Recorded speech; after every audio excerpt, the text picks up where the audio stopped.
Hi friends, ప్రస్తుతం దేశంలో యువత సంఖ్య భారీగా తగ్గిపోతూ ఉందని, వయసు మీద పడిన వారి సంఖ్య అధికంగా ఉందని, ఇది భవిష్యత్తులో తీవ్ర పరిణామాలకు దారితీస్తుందని దేశంలోని వివిధ రాష్ట్రాలైతే ఎక్కువ మంది పిల్లలు కనాలి అంటూ ఈ మధ్యకాలంలో ఆయా రాష్ట్రాల ముఖ్యమంత్రులు అయితే చెప్తూ ఉన్నారండి.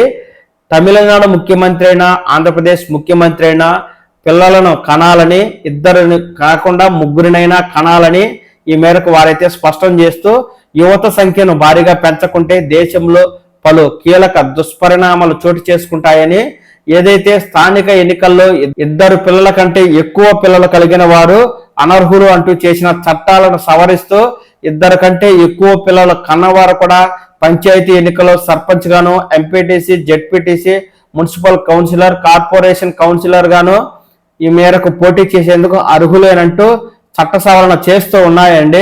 ఇందులో భాగంగా ఇప్పటికే ఆంధ్రప్రదేశ్ ప్రభుత్వం చట్ట సవరణ చేయగా, మనకు తమిళనాడు ప్రభుత్వం కూడా త్వరలో చట్ట సవరణ చేయనుంది.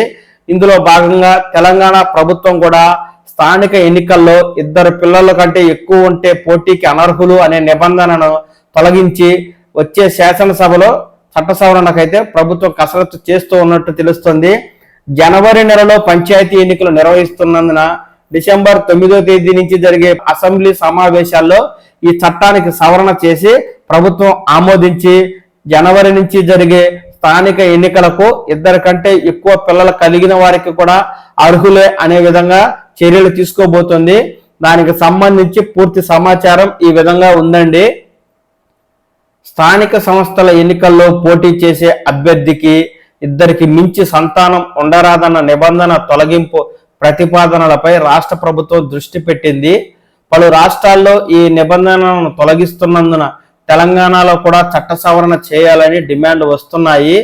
ఈ నేపథ్యంలో మున్సిపల్, పంచాయతీరాజ్ చట్టాలకు సవరణ చేసి ఇద్దరు పిల్లల నిబంధన తొలగింపుపై ప్రభుత్వం చర్చిస్తోంది. తుది నిర్ణయం తీసుకుంటే చట్ట సవరణకు వీలుగా వచ్చే శాసనసభ సమావేశాల్లో బిల్లు పెట్టాలనే ప్రతిపాదనలు ఉన్నాయి. రాష్ట్రంలో వచ్చే జనవరి లేదా ఫిబ్రవరిలో స్థానిక సంస్థలకు ఎన్నికలు జరిగే అవకాశాలు ఉన్నట్లు ప్రచారం జరుగుతోంది. ఈలోగా చట్ట సవరణ చేసి ఆ నిబంధనను తొలగిస్తే ఎంతో మంది సంతానం ఉన్నవారైనా ఎన్నికల్లో పోటీ చేసేందుకు వీలు కలుగుతూ ఉంది.